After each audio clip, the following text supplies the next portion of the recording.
Sleepers Podcast, welcome back. It's Monday, January 8th. Carter Elliott's in the building.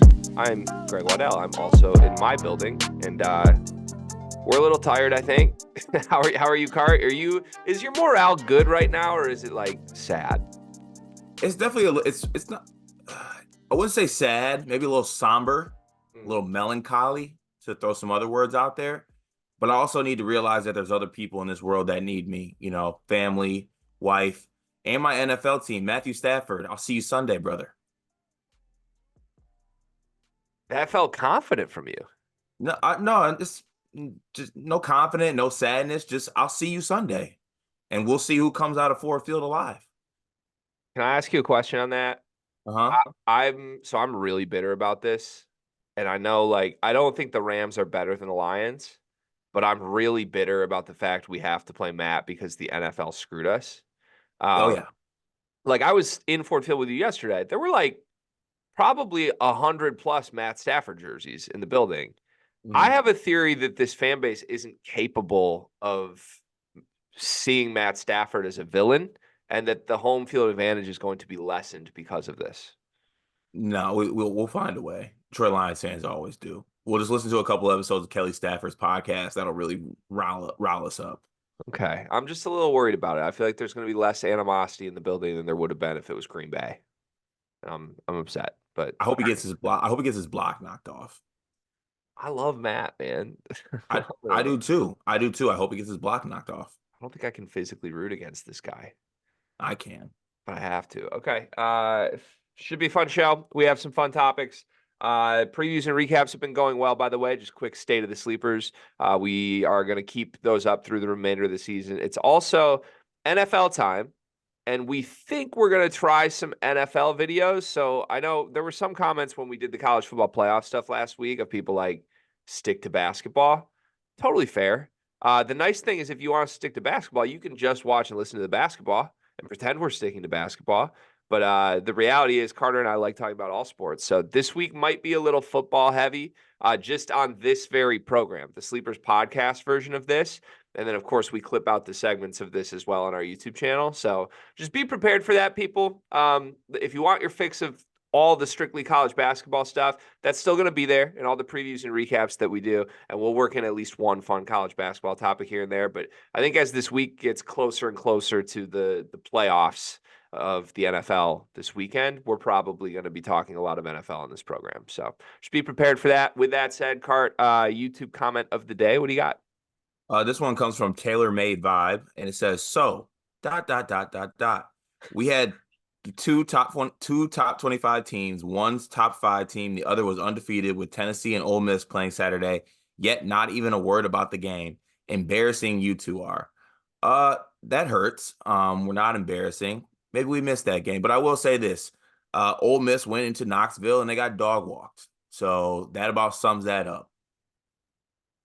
Is that your recap? Should I clip that out for Yeah, you can clip this out. So Ole Miss traveled to Knoxville to take on the Tennessee Volunteers. Ole Miss had not lost yet. They were one of the few undefeated teams.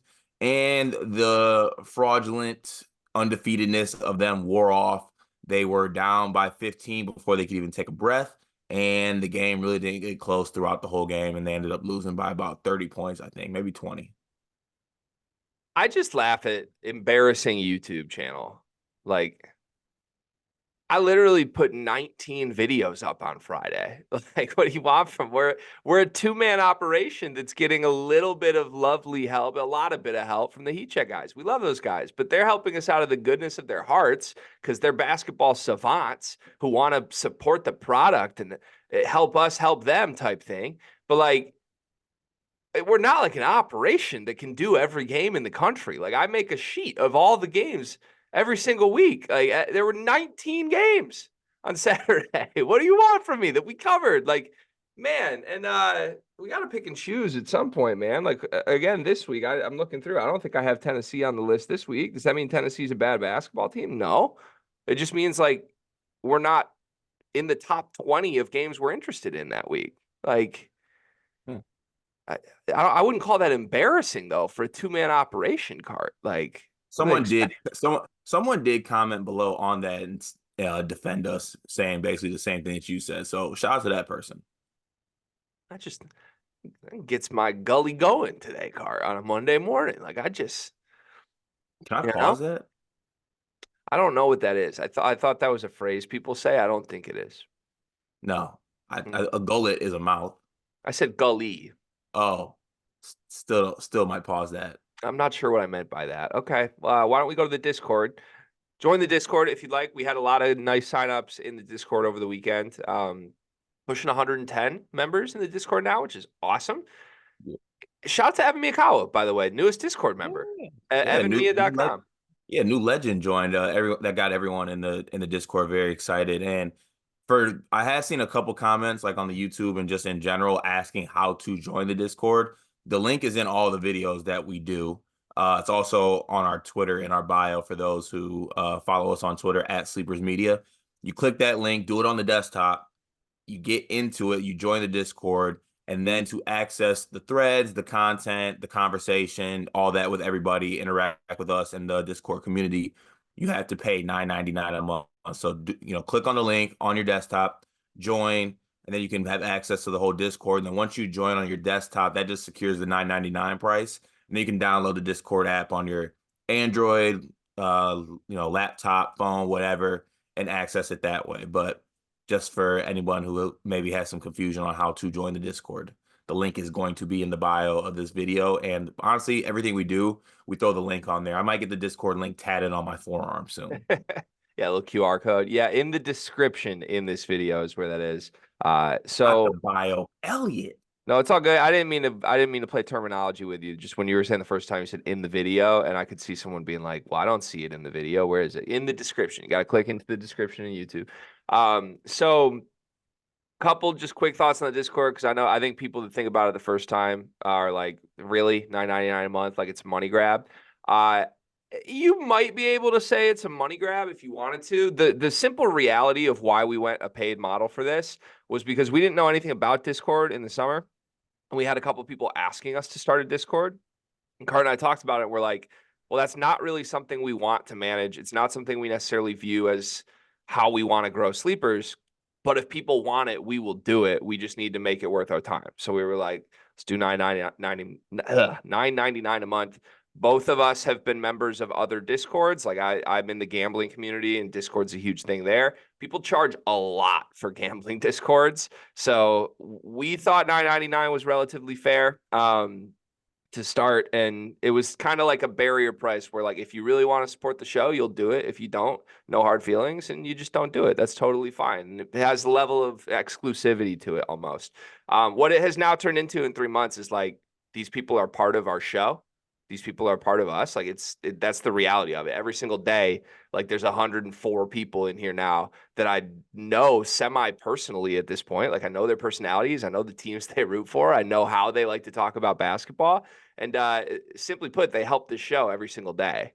So I think this community is going to keep growing. And the reality of it is when I lost my job, the fact that we charge for the Discord is one of the only reasons I've been able to view this as a job now and not do other things. So obviously that's led to growth. Like because there was a little bit of money coming in, that turned to let's do recaps and previews for every game, which is now going well. And now there's real paths to money for sleepers. So we owe a lot to the Discord is the point. And it's no hard feelings if you don't join. But like we said, 104 people are in there right now. We'd love to see that number keep growing. And you get to become a part of the show while supporting the show.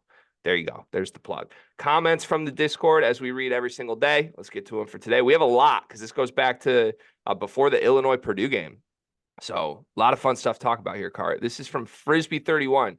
He says, if you're Purdue and Illinois puts 5 guys on the perimeter on offense, what do? Does Edey stay in the paint and give up the 3? The only non-shooter on Illinois is Ty. I can't see them assigning Edey to guard Ty. Frisbee, you better see it, my friend, because Matt Painter's a genius. Yeah, I mean, we talked about this in length on all the other Illinois and Purdue videos that we did. There's something that needs to be figured out on the Illinois end about how they're going to approach games. And I think the one I kind of stick out, or one that sticks with me, is the because you have depth doesn't mean that guys earn certain minutes or earn certain playing time. That means that you have different guys that you can deploy in different situations. And there's going to be games where certain guys don't play because that's not a game for them. Like they just don't fit in that game. When Illinois plays Purdue, I just don't think that you can play Ty or Dane. Like that just is what it is. And it'll be interesting to see when that rematch does come. The rubber match, I believe, is the phrase. Back in Champaign, what changes Coach Underwood makes. Yeah. We said it in the recap, but to me, there's not much more tweaking to do from anyone. It's just, is Brad willing to commit to the one lineup that has success or not? That's it. Like, I don't think straight up, you can play this game 100 times. I don't think Illinois can win this game with Ty Rodgers on the floor.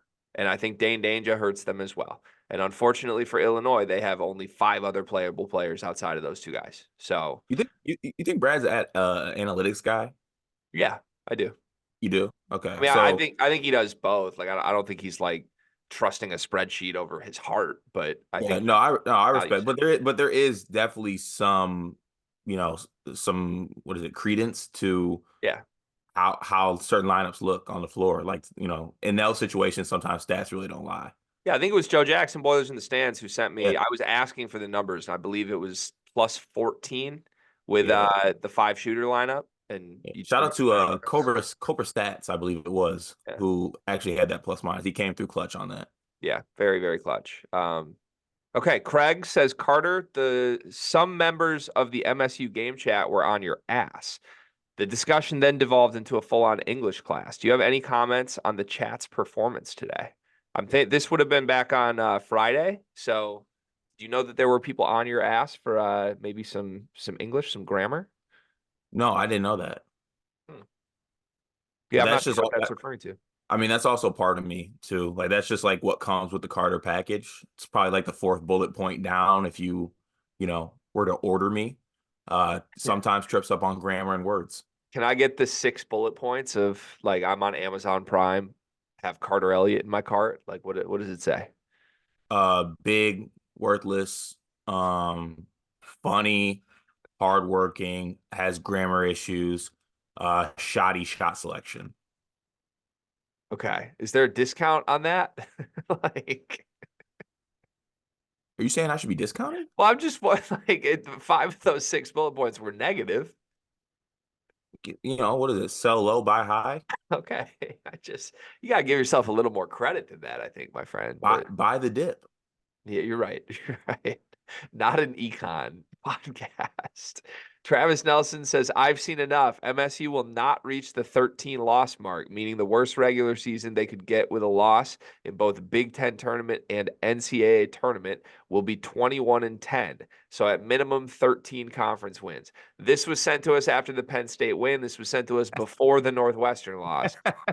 Travis Nelson, I think you're wrong, my friend. Michigan State now sits with 6 losses.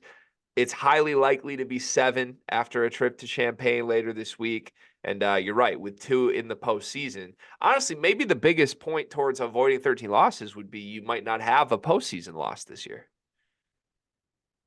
We're gonna make the tournament. Certainly up in the air. We will. It's one thing we can hang our hat on. We will. Somehow, some way. You'd like to think so. We will. Hall of Fame coach, like, you'd like to think he could get a preseason top 5 team to the tournament. Yeah, I think he Yeah. will. Okay.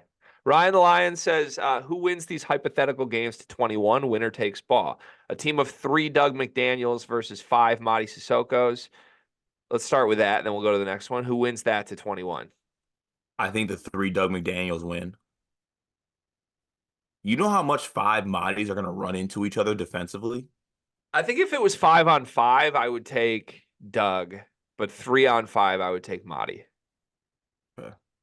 Yeah, because if you're 3-on-5, I think there's some like geometry you need to do, and I don't trust Doug to do geometry.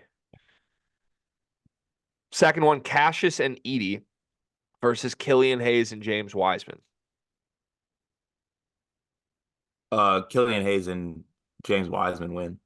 Yeah, not particularly close either, right? Yeah. Yeah. And then Doug and Terrace versus Xavier Simpson and Teskey. Xavier Simpson and Teskey. Yeah, Yeah, yeah. pretty easy. Okay. I like those, Ryan. Maybe want more of those going forward. That's a fun one.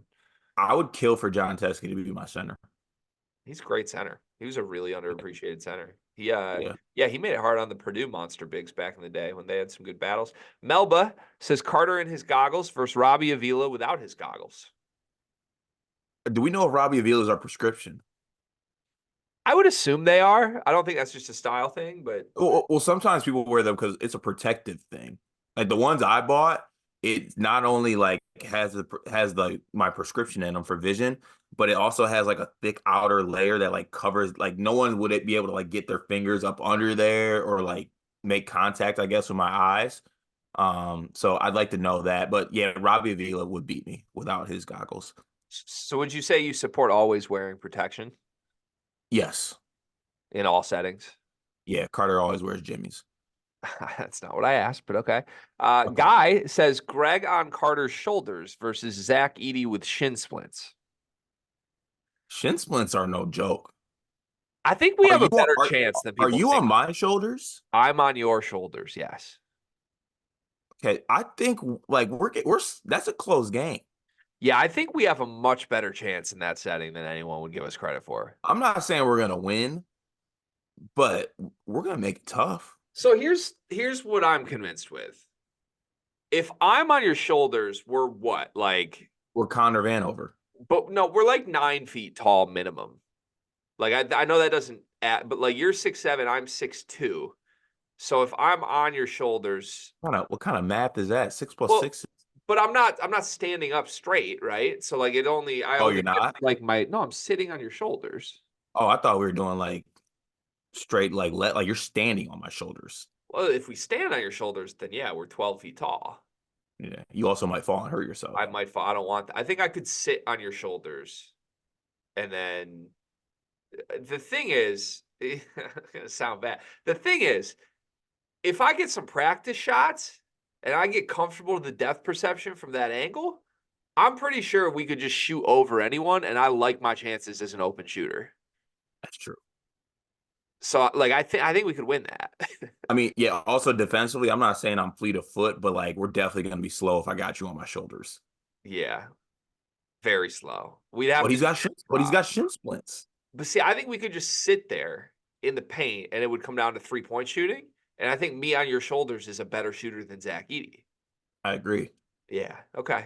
Let's set that up. I'd really like to do that. Minus the shin splits. Melba responded. It's so funny. I love Melba. Responded to Guy's comment and said, but Edey turns out to just be 20 raccoons in a trench coat. It's so good. And then we had some player comparisons to Discord members. This is why the Discord's awesome. Guy said Melba is high volume and high efficiency. She's like Utah State Stephen Ashworth.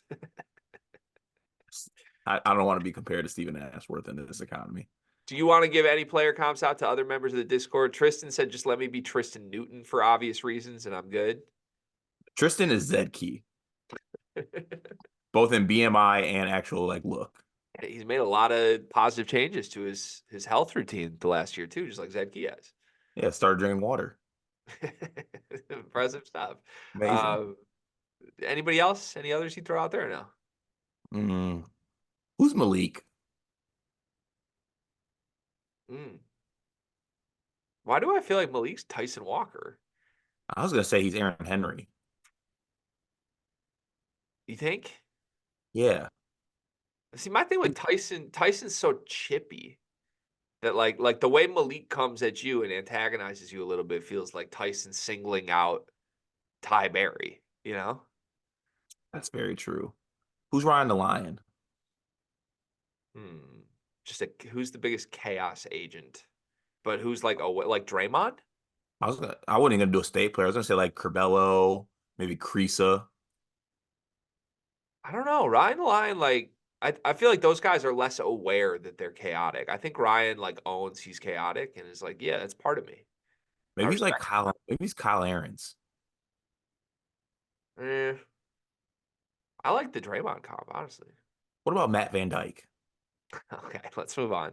Boomfizzle79 says a lot of hay is made over the Big Ten style of basketball, going so far as to say it's why a conference team hasn't won the Natty in 20 years. Is that style that distinct? Does it hinder the conference in the postseason? How do you see that changing or evolving with the new teams coming in next year? It's a really good question. One we could probably do a long form topic on at some point, but your quick thoughts?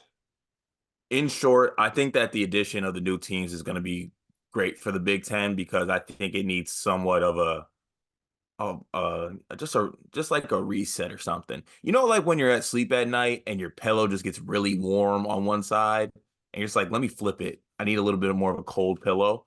Actually, for all I know, you like warm pillows. I wouldn't be surprised if you Okay, said that. that's crazy. It's crazy. I mean, okay, don't act like that's a crazy thing to think. Sometimes you come out with things like that, and I could see you as a warm pillow guy. But I think that the That's flipping of the crazy. pillow, Stop saying you could see me as a warm pillow guy. That's so disrespectful. is it? Yeah, All right. just Okay. stop So saying it. okay, sorry, I won't say it anymore. But what I'm saying is, it just needs a little bit of a reset. We need a cool side of the pillow. Add some new teams, get some new blood in here because the Big Ten is just stagnant, just kind of stagnant. Like it's Purdue is great, Illinois is good this season, but like year after year, all we can do is count on Purdue to be really good.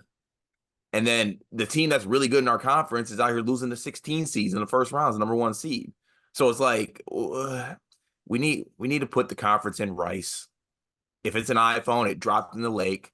You're rushing, throwing in a big bag of rice, and hopefully it comes back to life. I think I said this last year at one point on the show. But I think I have two main thoughts. There is definitely a style of play in the Big Ten that is not best suited towards March. And I think a lot of where these programs are at has been about preparing themselves as best they can to win the Big Ten and not to go win the NCAA tournament.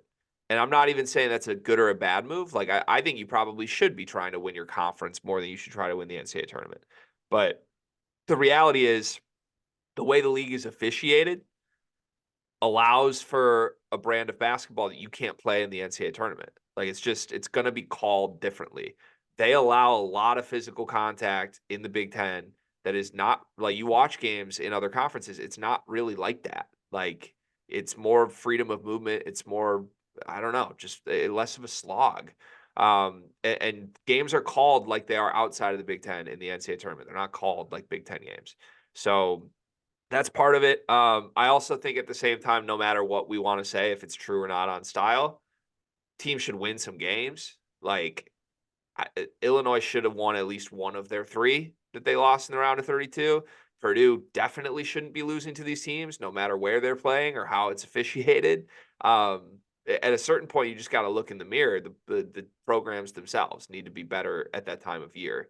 But my broadest theory, which I said last year, is that Matt Painter broke the Big Ten. Do you remember that theory? I do remember that. But also, is it out of line to say like what's the difference stylistically between what UConn was doing last year and they won a national championship between some Big Ten teams? Uh, Like they way better, more dynamic guard play. okay, so that's what so it's the guard play thing, it's not the style of Well, play. there's been good guards in the Big Ten too, but like Yeah. I think in general, you need an NBA guard, right? Like I think all the teams that have had a serious chance to win a national title in the last few years have had an NBA guard. I think that matters. Last year, UConn had Jordan Hawkins. Tristan Newton might not be an NBA guard, but he's up there. Like he's close. Like this, who's the last NBA guard in the Big Ten? Jaden Ivey, Yeah, Jay Ivey. and he had a lot of issues. And he Like lost to St. Peter's. he had a lot of issues though. Like I mean, we like Jaden Ivey, but it was a clunky fit, and he's still in Pistons post-game press conferences talking about how much he loves being off the ball, but he needs the ball. So like that was just never gonna work. Johnny Davis was another like, oh, he's an NBA guard. He might be the worst guard in the NBA right now. So the reality is, they're like, look at the talent that's come through the conference, and it's not a lot of next level guys. Like we have talented players at the college level. We have a bunch of National Player of the Years, man. Look at Luka Garza. Look at Zach Edey. Look how dominant they were. They were the best player in all of college basketball. Who was the best NBA player? Jaren Jackson? Like, Jaren and Franz are like the only two good NBA players in the league. OG Anunoby. Like, those guys, I don't know.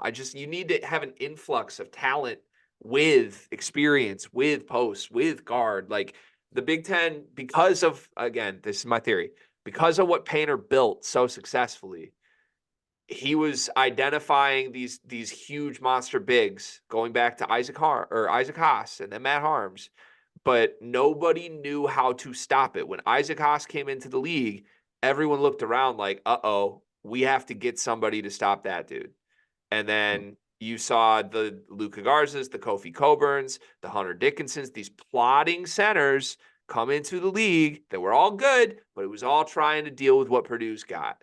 And I think that set the league backwards, honestly. Right. And there was one coach that I can think of off the top of my head that said, you know what, go ahead and rock with that. I'm good. I'm going to see what my style does. And that was Shrews. And it honestly worked for a season. Worked great. Worked great. So, yeah, thanks, Purdue. Shrews in one NCAA tournament in like 2 or 3 years at Penn State had as many NCAA tournament wins as a lot of better programs in the Big Ten. Like, I was running the numbers in the last 4 years to you last night. Like, Shrews' one NCAA tournament win with that style is as much as a lot of other programs had in that 3-year span. It's crazy. Right. So, yeah. That's my thoughts, Boomfizzle. Good question. Booby says, as of right now, it looks as if Michigan basketball is dead with a dark future ahead. I fear the success of the football team will not help either. If you were the UMich AD, what are your plans to get the program back to being at least competitive? I'll take this card. If I was the Michigan AD and I was serious about Michigan basketball being competitive, I would fire Juwan Howard today. At minimum, I would fire Juwan Howard at the end of the season, the moment the season ends. And then you have to hunt a good coach. I think in this era, it's a little overblown how hard it is to it set the program back 5 years.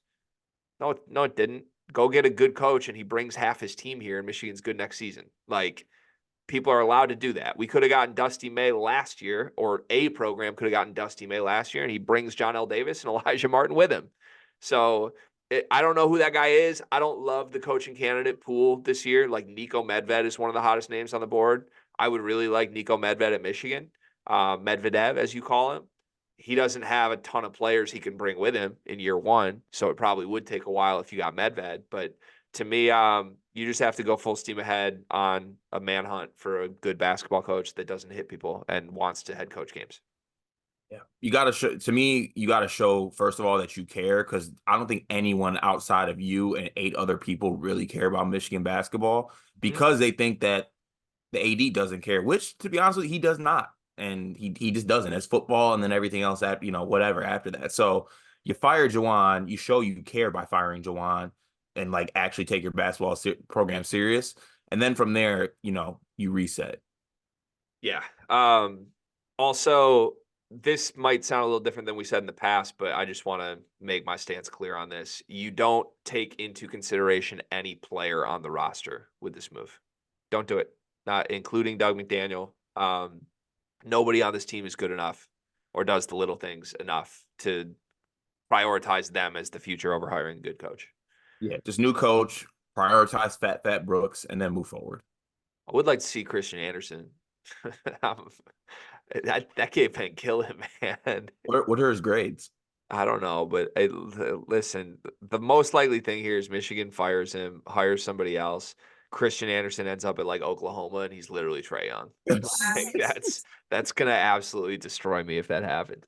Ryan Lyon says, "What would your realistic next 1 to 2 year plan for the Michigan program be if you were the AD?" Basically, what we just said: fire Juwan Howard, hire a good coach, figure it out from there. Wipe I think the over under for players on next year's roster, if Michigan fires Juwan, should be 2.5.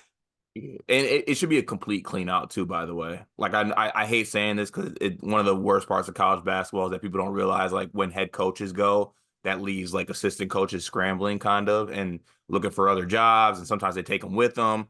Juwan's probably not going to go to another college basketball job right away, so basically the staff's out there just searching for jobs, but it has to be a complete overhaul in my eyes. Maybe keep one assistant. I don't know, maybe if Saudi wants to stay, or one of those guys wants to stay. Otherwise, it's got to be a complete just clean of house, clean of Juwan Howard stench, for lack of a better term. Yeah, and simply put, you have to make Tom Izzo say no. Let's not forget that. Like that's where the first phone call has to be. You know, there's been a lot of turmoil. There's been some rumblings. People in East Lansing getting a little tired of him complaining at post-game press conferences after his 4th loss to Northwestern in 2.5 calendar years. So, you know, strike while the iron's hot. Call the best coach in the state and make him say no. That's what I would do. Ryan the Lion says, "What Big Ten player would you least want to face in a fist fight?" What Big Ten player would I least want to face in a fist fight?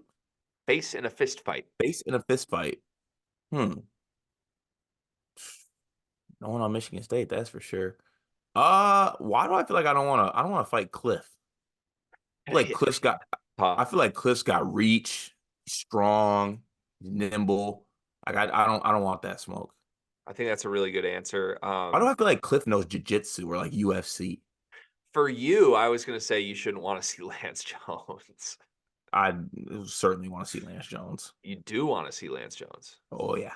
I don't think you do. I think you get in the ring with Lance and I think he might take some things out on you. Okay. It looks pretty good. Jesse says, "Please rank your top 5 basketball or sports related movies and tell others why their list placement is garbage." Do you have any basketball or sports related movies? Top 5. I'm not going to give you the top 5 because it'll take a long time for me to get it, but I just want to get these couple points out there. He Got Game is the best sports movie of all time. Remember the Titans is certainly up there. Coach Carter's up there. I don't respect anyone's opinion on sports movies if they have Hoosiers in their top 5. Hoosiers is a terrible, terrible movie. Okay. What was Rudy? I liked Rudy more than Hoosiers. I like Coach Carter. Remember the Titans for sure. White Men Can't Jump is up there for me. I like Mike. Shout on Like Mike. I really like Mike. It's a great movie. Cambridge. Yeah. Love and Basketball, sneaky one. You could throw that on with the wife. That's a fun one. Yeah. Oh, and the Love and Basketball soundtrack, top tier. Goes crazy. Yeah. And I feel like there's one other one I'm missing right now, but just Space Jam. Good movie. Do you like He Got Game? I haven't seen He Got Game. What? I haven't seen He Got Game. Yeah. Oh, you got to watch that. That might have to be a task. I can do that. Yeah, throw that great all-time classic. I can do that for sure. There's also, I feel like there's more football movies we're not thinking of too. Little Giants, great movie. Yeah, the annexation of Puerto Rico. Great movie. Have you seen Blue Chips with Nolte and Shaq and Penny and all them? Nope. No, it's an old movie, but that's a great flick as well. Nice. Shout out to the movie Thunderstruck, by the way, for being the worst sports movie of all time. What's Thunderstruck? It was like a Kevin Durant movie. They were trying to basically like Mike it, but with Kevin Durant in the middle of his OKC days. It's horrible. Horrendous. That's tough. I never seen that, I don't think. You should watch it just for the cringe element. KD doesn't know how to act at all, and they just like gave him a movie, and he's so bad. It's hilarious. Okay, Jesse has another one here. He says, wait, do we have 2 different Jessies right now? No, I think we only have one Jesse still.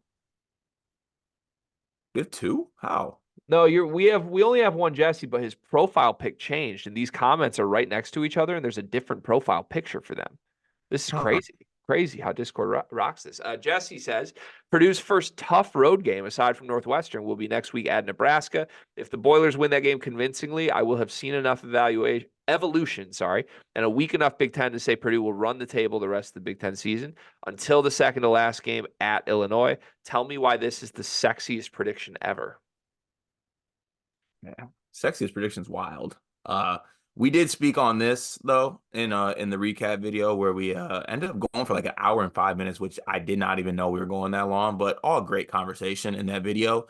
I still think that they don't run the table. They still end up with like I think 4 to 5 losses in the Big Ten.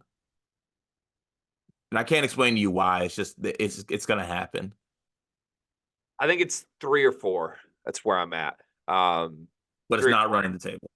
No, but I think it's 3 or 4. It's very like they're gonna end up one of the most dominant teams we've seen in a really long time. It's a good prediction. I like Jesse's prediction. I would be predicting the same thing if I was a Purdue fan. Fam says for Carter, what What is MSU's percent chance to win it all with Tomlin at the 5?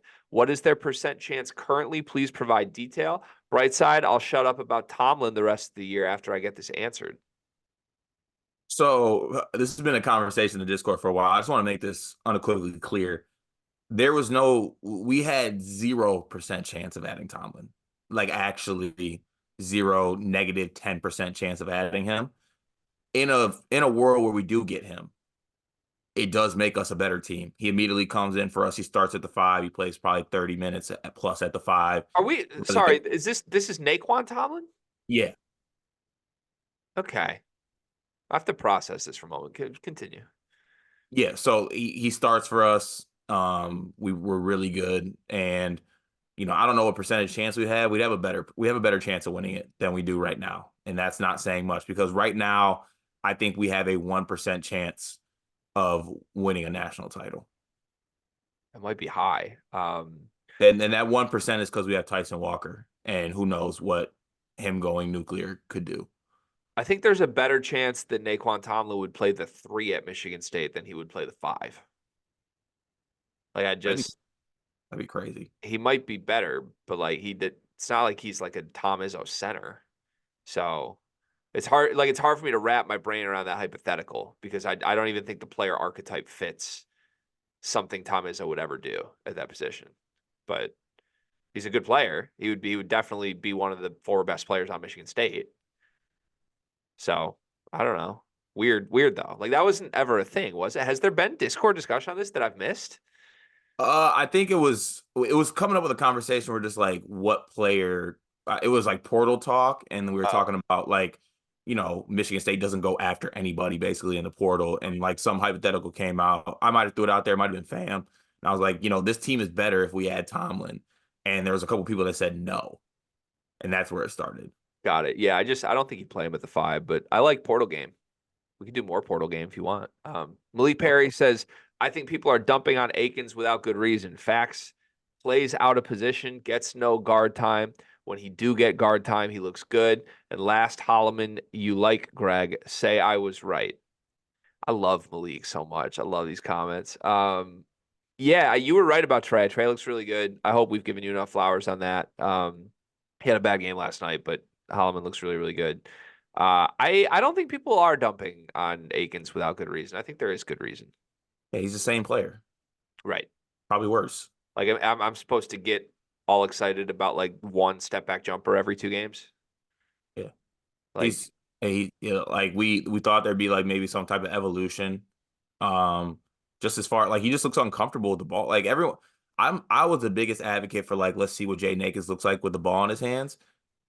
When he does get a chance to get the ball in his hands, he looks like he really can't do much. yeah. Like he's a catch and shoot transition guy, defense guy. It's the same guy he was last year, probably slightly worse in my eyes. So that's disappointing.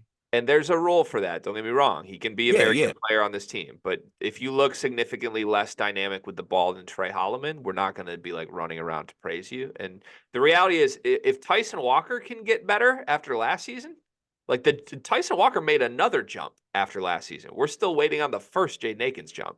So I don't know. I don't know, man. I think it doesn't make a lot of sense to me. Clean cut J Rut says in the recap of the Purdue and Illinois game, I'd love to hear your thoughts on who you learned more about. Illinois plays well again without Terrence Shannon and makes the comeback. Purdue gets 5 of 20 shooting from Smith and Lawyer. Edey has foul trouble, misses a lot of time, yet they still win and control the game mostly. It's a huge TKR confidence game. Who do you think we learned more about in that game? I'm gonna take the cop out here. I don't think I really learned much about either team in that game. Okay. I really don't think I did. Like I think Purdue's a great team, and they got a lot of pieces that are even outside of Zach Edey, and that's what they got. And as far as Illinois, I mean, I feel like I still think they're a good basketball team. I think there was maybe some adjustments they could have made as far as lineups, but that's more coaching. But I don't think I learned anything about either team in this game. Okay. I do think I learned something about one of the two sides. I think I learned more about Illinois. I think we knew Purdue was the best team in the country. We knew that. And I think going back to the summer, at least you and I have believed that we've known Purdue would be really good without Zach Edey. Mhm. So I don't feel like learning that Purdue still was a good team with Edey in foul trouble was like shocking, especially at Mackey Arena. It was impressive, no doubt, and what TKR did was very impressive. But we've been high on that. Like we're not surprised by that. I do think your point about Smith and Lawyer struggling and still winning comfortably is a good one. But again, I don't necessarily think we would say that couldn't happen. Like Purdue is good enough. They can survive bad nights from certain guys. In fact, they've been doing that with at least one of the guards in most of their games this year. It's very rare they've gotten all the good guards playing at the same time. Mhm. So this was more about Illinois to me because what Illinois learned was that they have one thing they can do that is better than Purdue. That like we learned that. We didn't know that. We thought Illinois' best thing was going to be the 5 shooters, but we didn't know if it would work. Even though we said they should try it, there was a chance they run the 5 shooter lineup out here and Purdue just wipes them off the floor.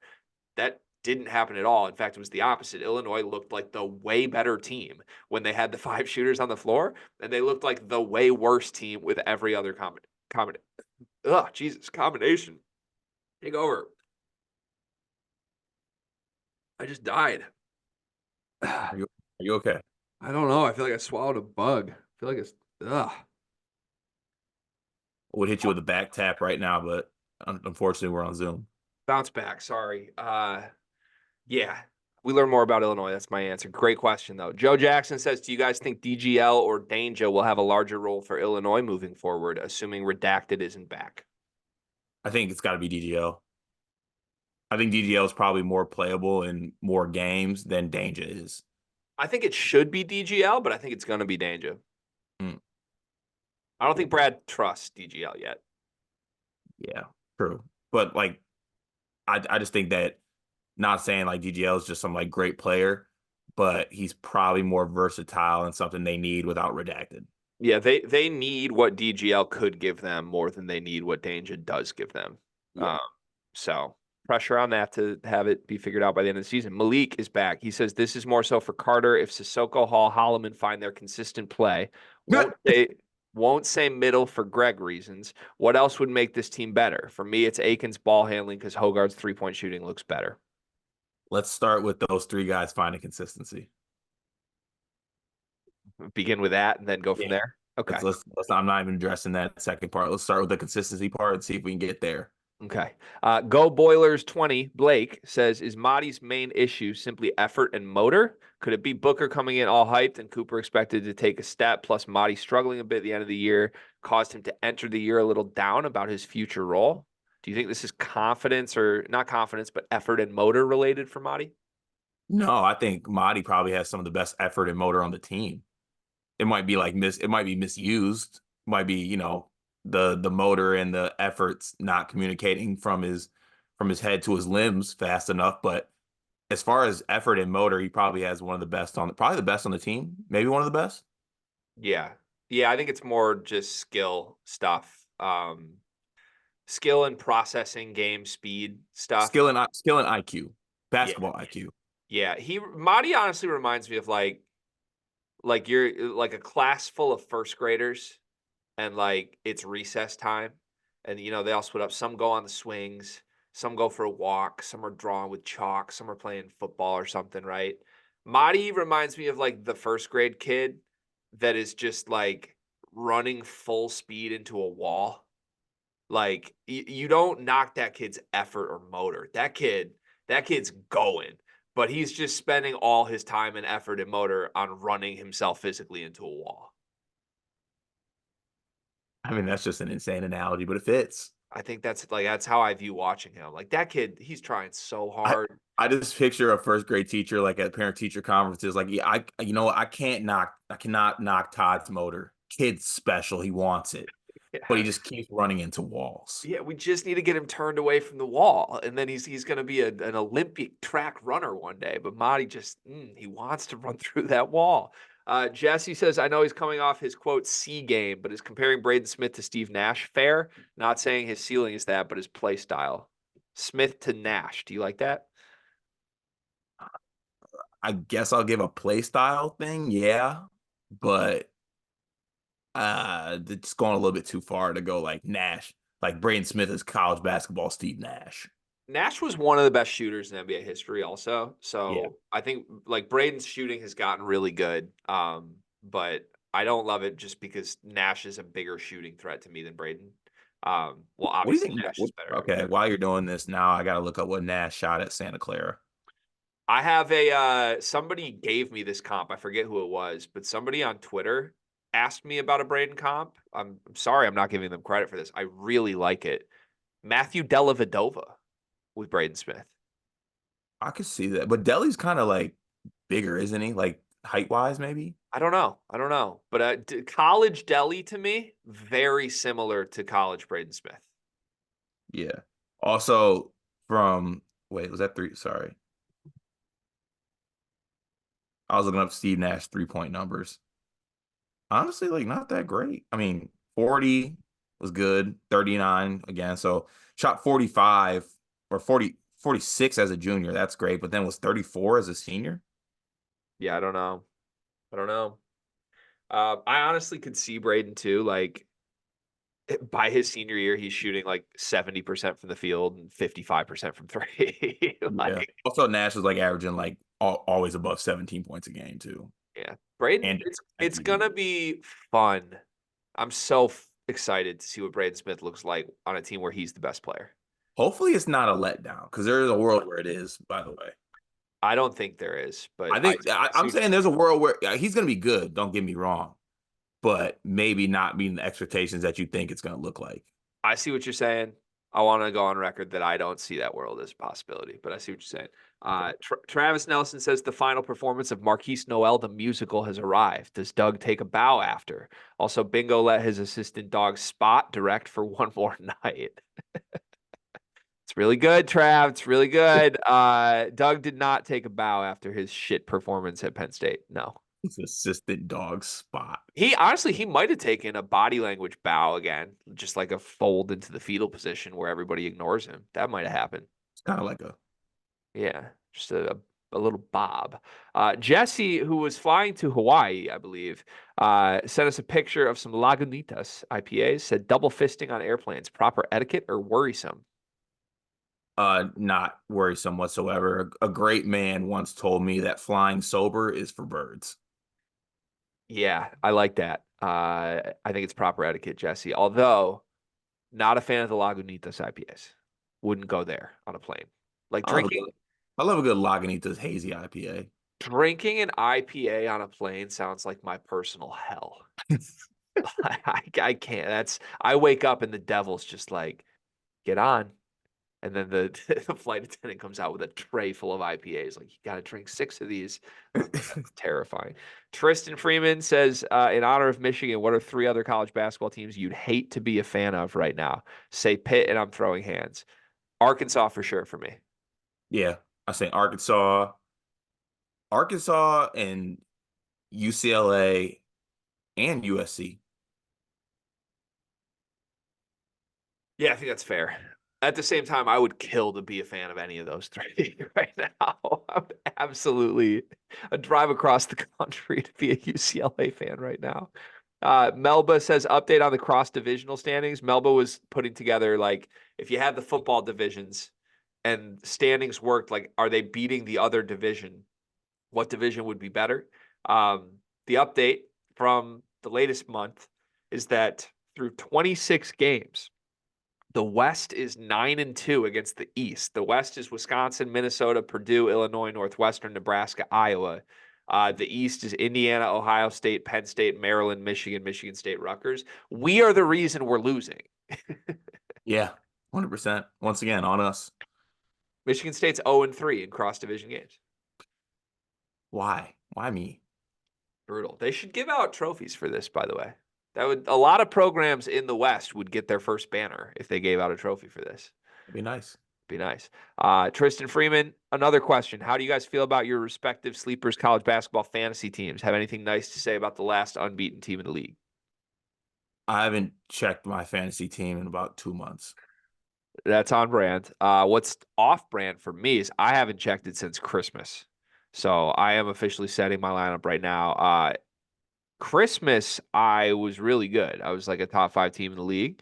Now it looks like I've fallen to 9th and I'm 5-4. Should probably set my lineup. We're gonna work on that this Where week. am I? Let's check real quick. You're 2-7.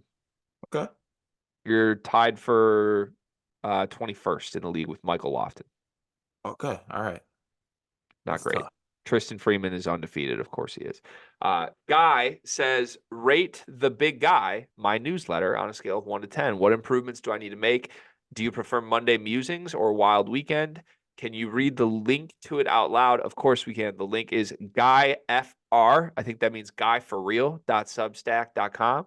It's a great URL, first of all. GuyFR.substack.com. Our boy Guy is writing a newsletter multiple times a week. Guy is extremely good at this, extremely entertaining as a writer for, not to reveal too much, but Guy is very new into the content game, and he is incredible at this. He's going to be really, really good wherever he ends up later in life doing this. But subscribe to his newsletter, show some love. You will enjoy it if you're a college basketball fan. Do you have any improvements for him to make, Cart? Not enough working in of me to be an eye guy in this situation. I haven't seen myself mentioned enough. I need to be mentioned once every newsletter. Yes. I would advise you not to do that, Guy. I'm going to give your newsletter a 9 on a scale of 1 to 10. Actual feedback that I have.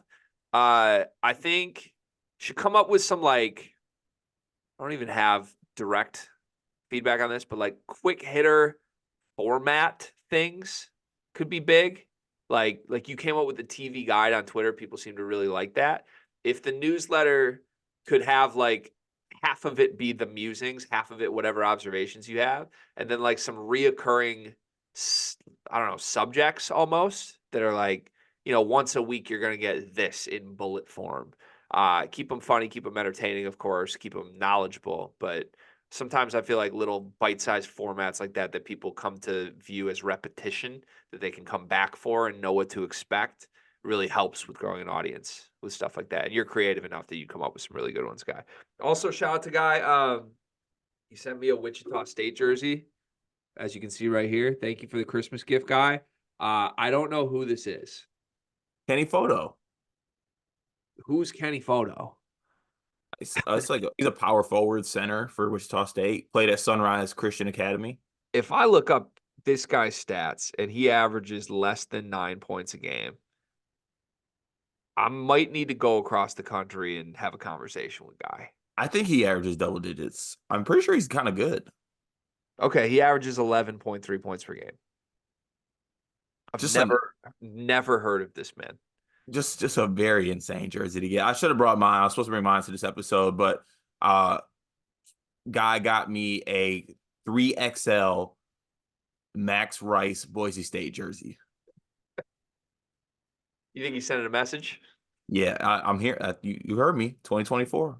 My jersey's XL for the record, and I don't wear an XL. So, yeah, I think Guy's trying to tell us both to get in the gym. That's what I think is going on. I respect that move, by the way. I really 100%. respect that move. 100%. Thank you, Guy. I really like the jersey. Do you want to wear our jerseys tomorrow? Yeah, let's wear it tomorrow. Let's wear a jersey tomorrow. Okay. We got to remind us on that. Okay, that's all the comments today. Whew. Deep breath. I almost choked and died halfway through that. And yet here we are. 3 topics today. Let's get into it. First one. Who's actually the best backcourt in the Big Ten? This is always a fun or hectic conversation. For years, I feel like we've been arguing where Michigan State lands on this. Preseason, there was a lot of where does Braden Smith fall in this dialogue? And then Ohio State kind of emerged as the best backcourt. At a certain point, somebody as a pundit nationally was like, yeah, Bruce Thornton and Roddy Gale are the best backcourt this year. And then Bruce Thornton and Roddy Gale went 7 for 34 in a loss to Indiana, and it has me rethinking everything. So I want you to pick the backcourt that's only 2 guys. I don't think it's fair to be like, I get 5 guards for Michigan State. It's not the backcourt rotation. It's what point guard and shooting guard would you take over what point guard and shooting guard elsewhere, anywhere in this conference? Who has the best?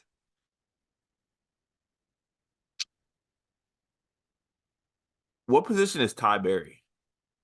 I will allow Ty Berry as a shooting guard. People are gonna think it's a near knee-jerk reaction, but Boo Buie and Ty Berry should be in consideration because Boo is great and Ty Berry's good. Should we do the Um, nominees quickly? Because I think the nominees are basically Braden Smith and your pick of Fletcher Lawyer or Lance Jones. Uh, you could do Bruce Thornton, Roddy Gale. I think for Michigan State, I think it has to be Hogard and Walker, unless you mhm. wanted to do Walker, but Hogard's better than Aiken. So Hogard and Walker. I think Boo Buie, Ty Berry would be the Northwestern play. I think you could with Illinois. It's hard with Shannon out. With Illinois, it's got to be like Rogers, Damask, probably. Mhm. I would count Damask as a 2 if you want to. And he's great. Like that's not a crazy argument. Wisconsin, you could do Hepburn and Store. Not a bad backcourt. Maryland, Jameer Young, and I guess Deshaun Harris Smith disqualifies them. But there are good options, is the point. Yeah, I mean, even if you wanted to go like Ace Baldwin, Kanye Clary, that's good backcourt. That'd be a crazy answer, but you could. Yeah. I'm just saying, throwing it out there as an option. Yeah. I think that the thing is, it makes it tough because I'm doing like the whole season, right? If you're going over like the past month, some backcourts have been playing better than others.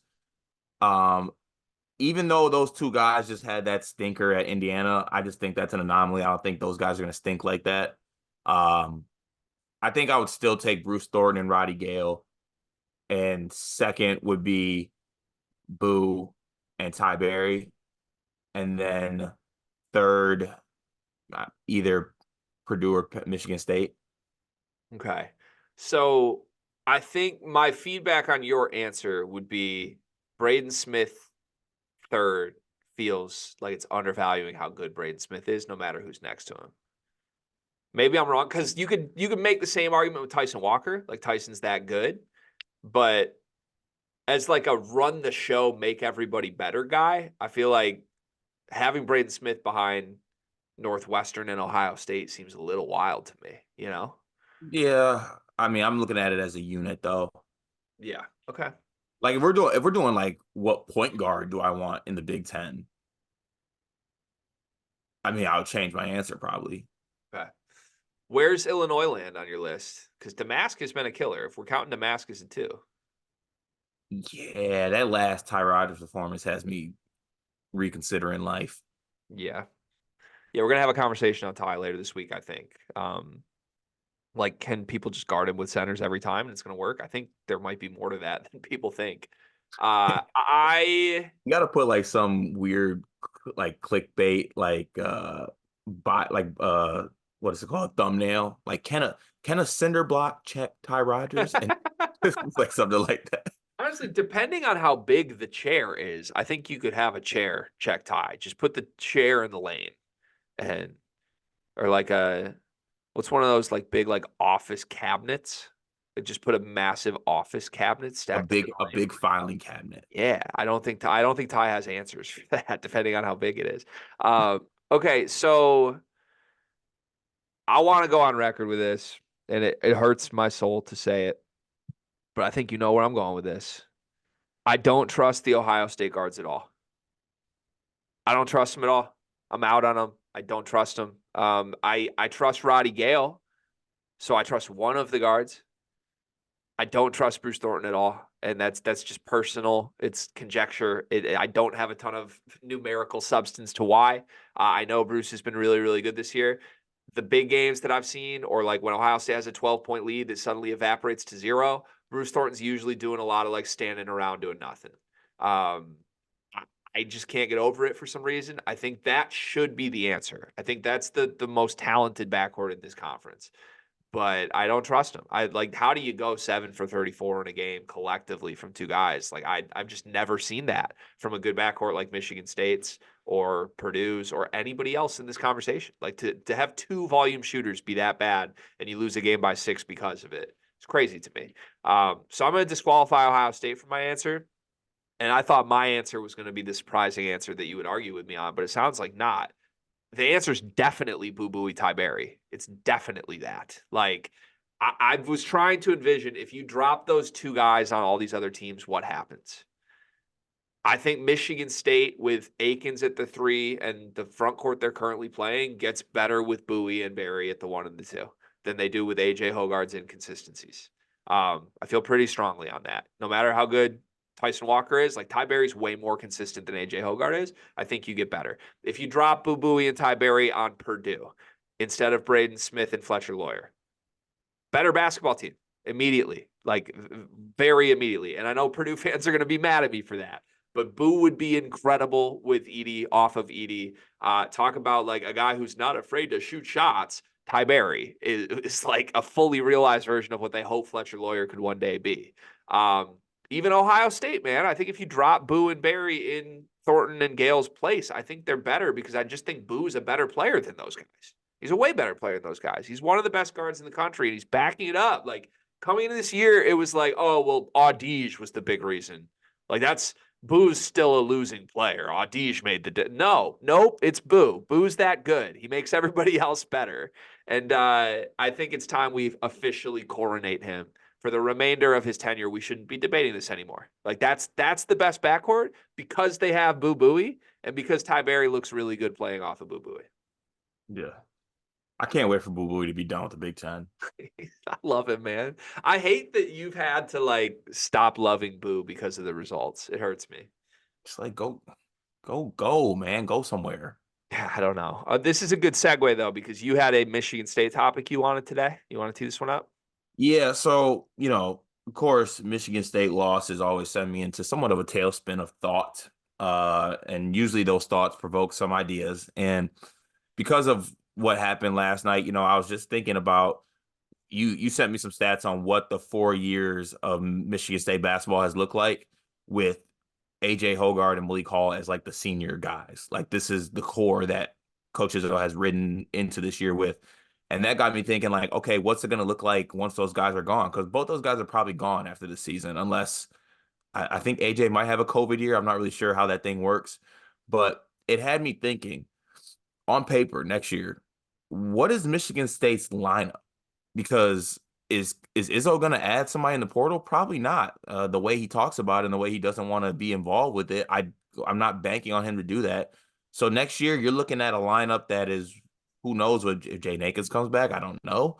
But let's say the lineup is, let's go Fears, Akins, Tang, like Xavier Booker, Madi. Like what does that lineup look like next year? Like I'm just looking to next season, and I like Kurt Tang. I think Jace Richardson could be a piece. They had some other, like, I think McCullough's gonna be a project, but like he'll be good. Garrett Norman too, I think will be a big piece for next season. Don't know what that's gonna look like, but I think he's gonna factor into the rotation next year. Is the outlook of Michigan State next year kind of bleak? If we do nothing over the summer, like put it in, like we there's no ads, no nothing, and we go into next season with this core without Tyson Walker, without AJ Hogarth, and without Malik Hall, what does this team look like next season? Because this team's struggling right now with quote unquote veteran guys in the fold. So you take those guys out, and especially you take Tyson Walker out, what does this team look like? Yeah, I think it's a fair question. On paper, I'm scared. On paper, it's scary because I don't think there is a reasonable way to expect that next year's team is better than this year's team. Now I have completely flipped on this because I've been saying for 3 years, you knew this, the year to keep an eye out on Michigan State is the year after AJ leaves. I've been saying that this whole time because my expectation was that the roster next year was going to be Fears, Tang, Carr, Booker, Akins. And Akins is going to be a superstar. Fears is going to be ready.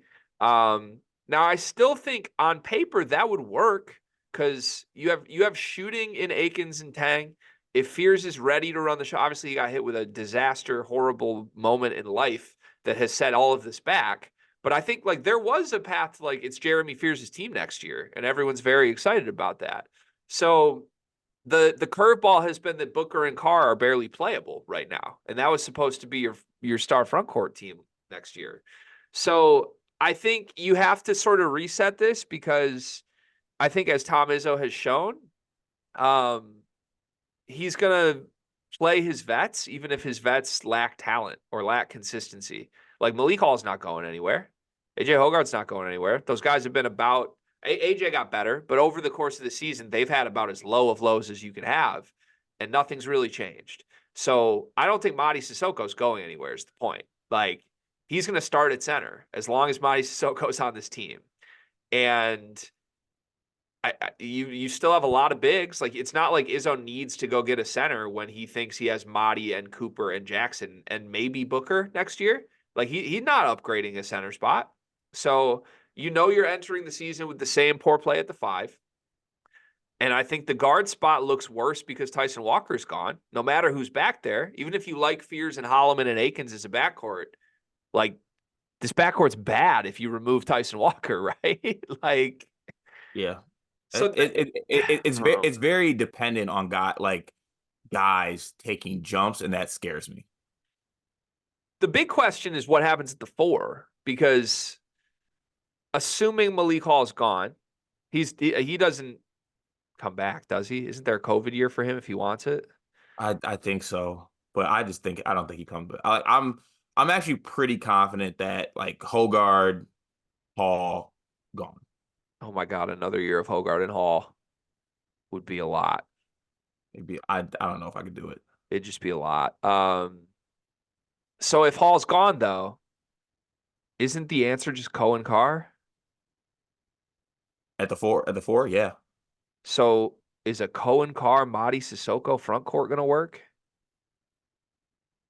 Probably not. That's the worst spacing a team could possibly have. And you're telling me you're gonna need Cohen in like a 30-minute role next to a big? Like, I'd rather go. I mean, assuming we maybe somehow, for the grace of God, keep Booker, that would be great, and he improves. But I would even want like Jackson next to Cohen Carr instead of Mady. You have to play a shooting threat at the 5 next to Cohen. You have to. Otherwise, everything is screwed up. So Isn't it? I hate like simplifying things because life is never easy, and it's never as easy as just talking it out. But like, one of the greatest coaches of all time, he knows what Cohen Carr can do. He should know like what looks good next to him, right? yeah, but you don't have the personnel right now. He can. There, if only there was someone that could change that. I don't know, man. What's your general? Obviously, we think the direction of the program is sort of stagnant right now, but what's your general sense on this? Like, are you happy with where things are headed? Are you not necessarily, but I always had it like in the back of my head that like I think that for as good as AJ's played the last month, I think like we need to just like rid ourselves. It sounds bad, but like we need to move on from the AJ Hogard and Malik Hall like core type years. It's just time to move on. And is it going to look bad next season? It might, but we got to just move on. Somebody said that to me in the Discord, and I think it's a fair point. I think it's a totally fair point. This player I'm about to reference was a way better player than AJ Hogard, but I did this all last year. You heard me do it all last year. I couldn't wait until after Hunter Dickinson was out because it was just time to move on. The antics were too much. The inconsistency was too much. The blaming was too much. Like, just let's get him out. And maybe there's a relieving effect of losing Hunter Dickinson. I was on board with that until I saw Terrace Reed play 30 minutes in a game. So I feel like there's an element of that with AJ where, like, we're all ready to move on from him. It's going to just be better just having him out. And then you're going to get to game 1, and Trey Holloman's going to be your starting point guard. We're going to see how that goes. Like, I don't know. And Trey might be really good. I could be wrong. But I just think, like, on paper, if the expectation is there's a step forward for a team without Tyson Walker and AJ Hogard, I think that's really, really scary. Fear's jump is massive, and the setback that he had is scary. Yeah, right. You don't want to be risking on that, which is you just feel horrible because it's not his fault, but it is what it is. Yeah. The other thing, just a couple things specific to next year's roster. I would bet my life. I think Kurtang's skill set is something this team desperately needs. Like, I think you could drop Kurtang on this team right now and he would matter for this team. Yeah. They need shooting. He's an elite shooter. With that said, I would bet my life Cohen Carr plays like 25 minutes a game at the 3 next year, and Kurtang barely gets off the bench. We don't need that. Isn't that what he does though? Like, he's been playing guys down a position instead of up a position while not giving freshmen chances and complaining that they're not ready. Like, Yeah. I'd be really surprised if there's a freshman next year in a big role. I just would. So I don't know. I don't know what that does. Like, say, honestly, kind of same with Normand. Like, I don't really think Normand's going to come off a red shirt and like play 20 minutes next year. I mean, on paper, there's going to be minutes for him. Maybe. The dumb thing is, like, he should just portal, man. And I know he's going to bitch about it, but like, the best 2 players on this team the last 4 years came from the portal. Go get another Hauser. Go get another Walker. Yeah. They're out there. They're out there, and they would come. And Izzo's done it. Like, I'm not going to sit here and be like, he doesn't do it, because he's literally done it. He just needs to do it again. I don't get it. We'll see. Do you want any of my numbers I texted you shared in this segment, or do you want to wait on this? Okay. No. Just say, keep an eye on my Twitter. I think I might have some tweets on the Hogarth and Hall era and Michigan State team performance, because it's not pretty. It's not pretty. This team, Not great, Bob. this team's success has been closer to Penn State than it has been to Iowa in the 4-year stretch of AJ Hogarth and Malik Hall. And like, yes, the run in March, that was a great 2-win Sweet 16 that you had. That was great. I don't know. Not good. Not very good. Okay, let's move on. Sorry. I would kill to be you if that means anything. I would love it. I'd kill to be you. No, you wouldn't. Trust me. No, you wouldn't. Detach me. You wouldn't. Final topic today. I want to go through the AP poll. I'm going to pull it up real quick. And I want to play a game of how likely is this team to get upset in the first round. So I have my scale for you. You know, I love my creative scales. We're going to do, have you ever played GTA, Grand Theft Auto? Oh, yeah. You know, like the 5-star rating when you're wanted. Mm-hmm. Like you're dangerous if you got 5 stars. You're no worries, calm, 1 star. That's what I want for this. If this team is a big threat to lose in the first round to some horrible team, 5 stars. If you're not worried about them losing, 1 star. We good on the scale? Yes. Okay. All right. Let's just go through the AP top 10 with this then, starting with the Purdue Boilermakers. Best team in the country. 2 stars. Only 2. Yeah. I think they're so good. I would honestly make it 1 if it wasn't for last year's Demons. They're going to win. You said win 1 game, right? Yeah. Just strictly, will this team get upset in the first round or not? No. Like, the only reason I made it 2 is because of Demons. They can't shake, but it should be 1. I think by default, you have to give them 3 stars at minimum. That's where I'm at. So I'll give them 3 stars, and that's the lowest I'm willing to go given the history here. But yeah, I'm with you. The team is good. The team should not have any concerns. They're going to be a 1 seed, so it's going to be 116 again. Yeah. But I don't know, man. Braden's been losing his mind still. Like Braden and Fletch once again lost their minds for 4 minutes at the end of the Illinois game. Like, that keeps happening even though they keep winning. If we love Braden's really, really good. If Purdue, obviously you can't play these games, but if Purdue was losing these games, we would be speaking about Braden a lot differently than we speak about him. And he's put them in spots where the games are up in the air sometimes. Like, there's a theme. There's a theme that, you know, that when the leads are dwindling, the little maestros know where to be found sometimes. Purdue needs to be up 15 quickly in their first game of the tournament. If they're only up like 4 at the under 10, I think everyone's going to start looking around like, uh-oh. And that's worth a 3-star rating for me. Kansas is number 2 in the AP poll. They're not even like top 10 on KenPom, but second in the AP poll. They're 12-1. Are they likely to get upset in March in the first round? I put this at 1 star. Whoa. I don't. Self's not going to let them do that. Self's had upset issues before. You think they're going to be a 1 seed though? No, I don't. Okay, I'm assuming they're going to be a 1 seed. Got it. Okay. I think they end up falling, losing some games, fall more where their metrics are, get like a 3 seed, maybe a 3-14 game. For that reason, I give Kansas a 5-star rating. This is a circle this team they could lose in the first round team for me. Like lose to Indiana State. Pending matchup, I don't like that Kansas still only has 3.5 players. I don't like it. Like you're going to be in an NCAA tournament game playing guys who are not good basketball players. So scares me. I know McCullough Dickinson have been awesome. Harris has started playing a lot better. They've really survived a lot of games, including the TCU game.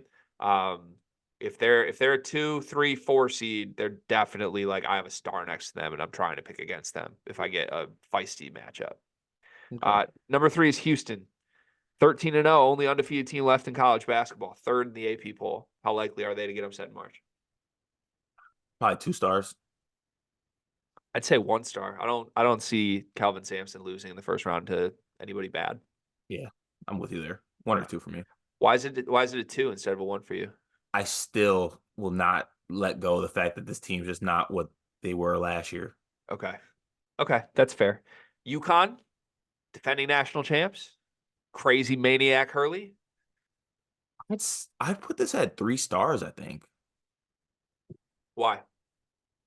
I think health concerns, obviously, with Klingon, I think affect the team. And just something about this UConn team. But obviously, I'm watching it now. We know what they look like in March. They're one of the, like, Hurley gets it together.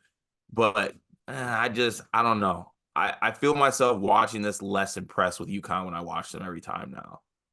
I'm gonna give them 3 stars as well. I think narratively, there's a thing I'm interested in here of like a lot of people are going to pick UConn again to go back to back, and they could be the team that like screws everybody's brackets because they're Mm. not the same team as last year, even though a lot of people want to believe they are.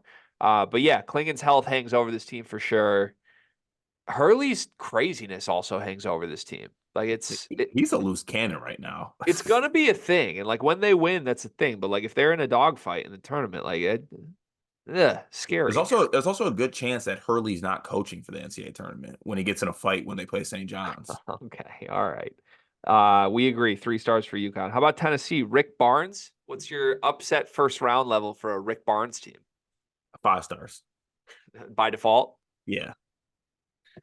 I'm gonna give him 4 stars because I think Connect can shoot them out of a game like that, and I still trust the defense. But it is Rick Barnes, so we'll give them 4 stars. Agreed. Dying, you just give them 5. Kentucky.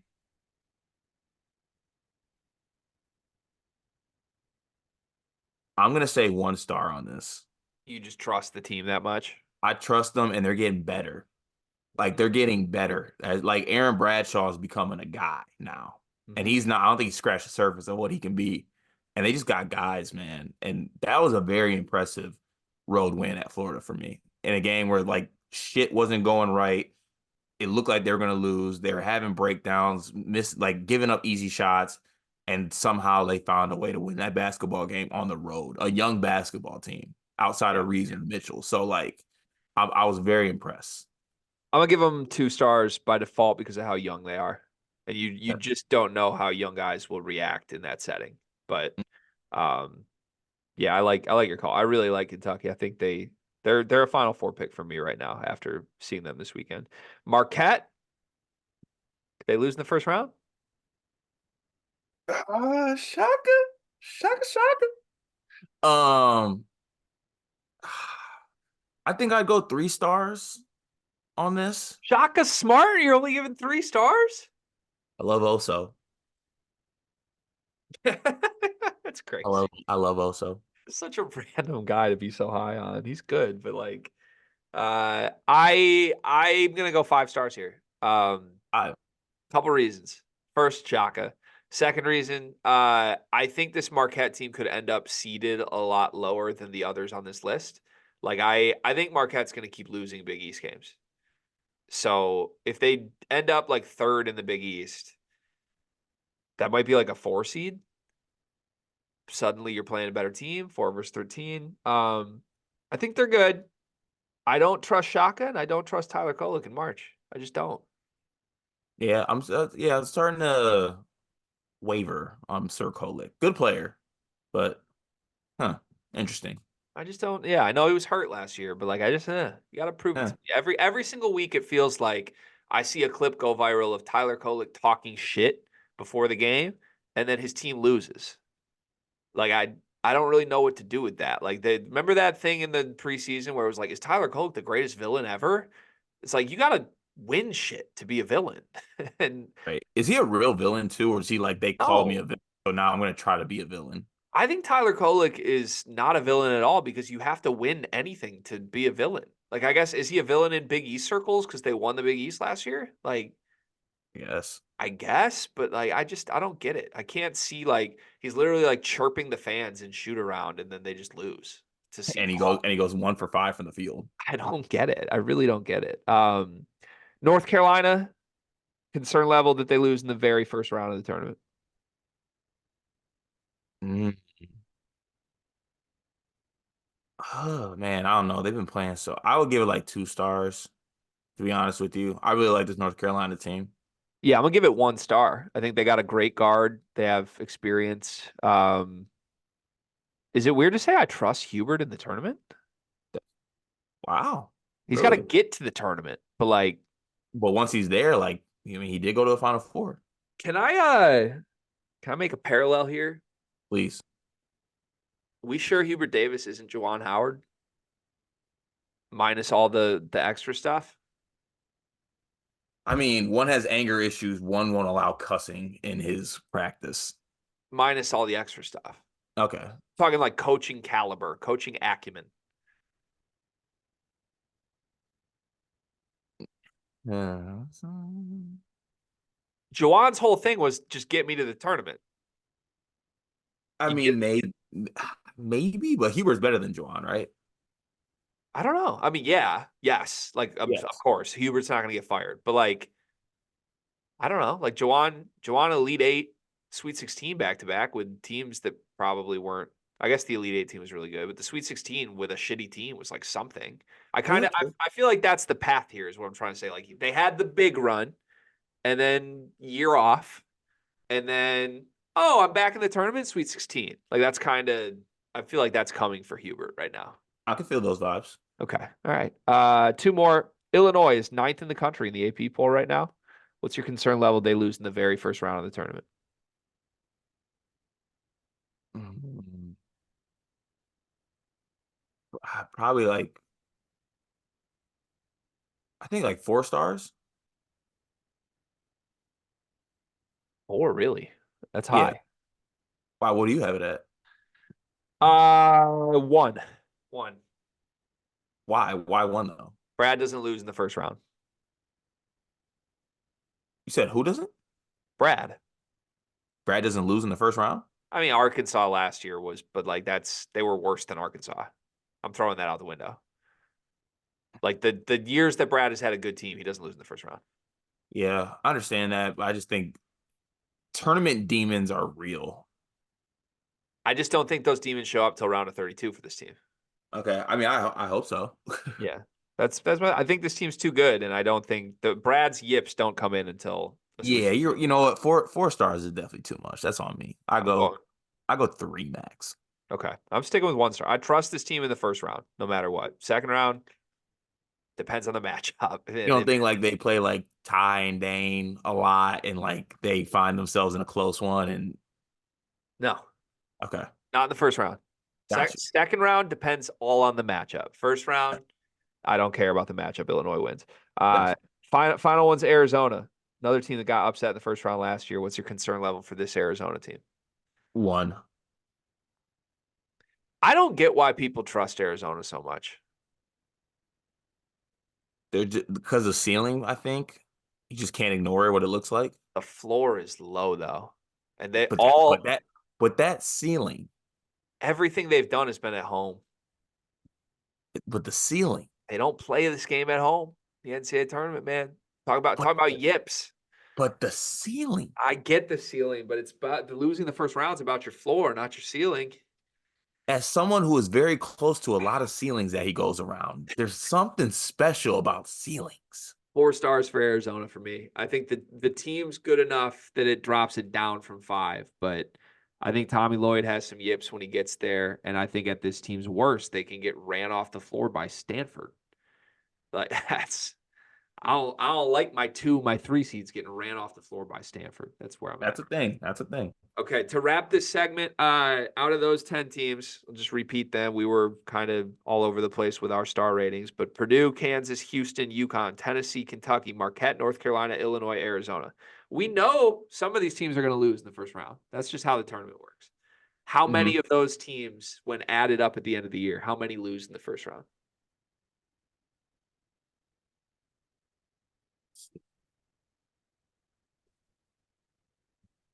I think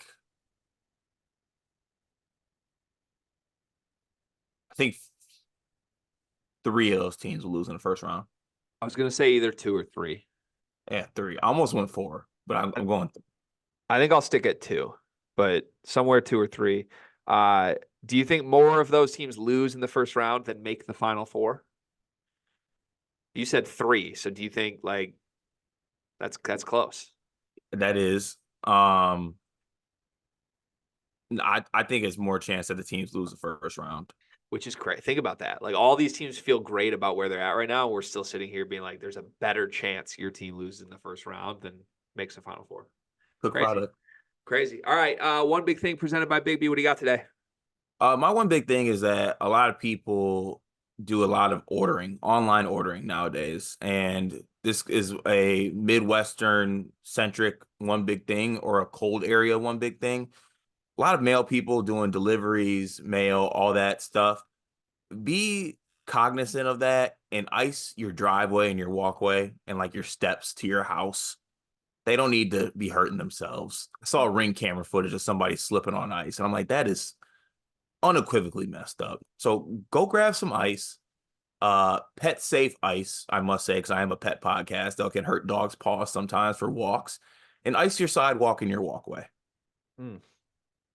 I love that energy, especially with the toddler around the house, or I guess we're still in baby, not toddler mode, but don't want to slip when carrying the car seat. I can tell you that. And that car seat's heavy these days, Cart. So, okay. My one big thing is a shout out to a friend of the program who does fantastic work. I want to give a shout out to David Klein, Spartan Hoops. I think I took a couple pot shots at DK last week, one knowingly and one unknowingly. The one I was making fun of his Carson Cooper tweet last week, which by the way, Carson Cooper was great last night. So DK may have been onto something there. And then after that, there was the day we did the AJ Hogard discussion, and Riley asked us like, who's the superlative, who's the preseason all conference guy who's most likely to get benched. You said Hogard. I got triggered. I was like, who had this man all conference? And I threw a shot. I was like, where? At Spartan Hoops, at Spartan Rivals? Shouldn't have thrown that shot. It was a shot. It shouldn't have been a shot. I meant that as a shot at you, quite frankly, not a shot at DK. And it ended up as a shot at DK. So, DK, I think you do fantastic work. I think you've covered Michigan State extremely fairly. We need to get you back on the program here. But I had a couple people mention, like, damn, Greg coming at DK a little bit. Not my intention at all. Big fan of everything that DK does with his work in college basketball. You should go subscribe to Spartan Rivals. Make sure that you get all of DK's coverage along with Carter Elliott's coverage these days. And on a personal level, DK had a conversation with me at the Champions Classic this year. And I think him and I have been on similar paths of like trying to figure out how to balance life with the content we want to make in college basketball. And, he gave me some advice that really stuck with me and means a lot on a personal level. So last thing I want to do is insult a guy that I have tremendous respect for. And that's my one big thing today. I love you, DK. Shout out to DK. I'll see you tonight for men's league. Go get a dub. What's the men's league team looking like these days? We got a couple guys in and out. Coming off a tough loss last game, a real long break too. We haven't played in like 3 or 4 weeks. Not sure if the guys have been getting out there and getting some run, but we'll be out there. I'll be bringing the rec specs out for my first men's league game. So we'll see how it goes. Love it. Love it. All right. Good luck. That's the show today. We will have a show up tomorrow morning after the college football national championship wraps. We'll record later tonight. Have a great Monday, everybody. We'll see you tomorrow.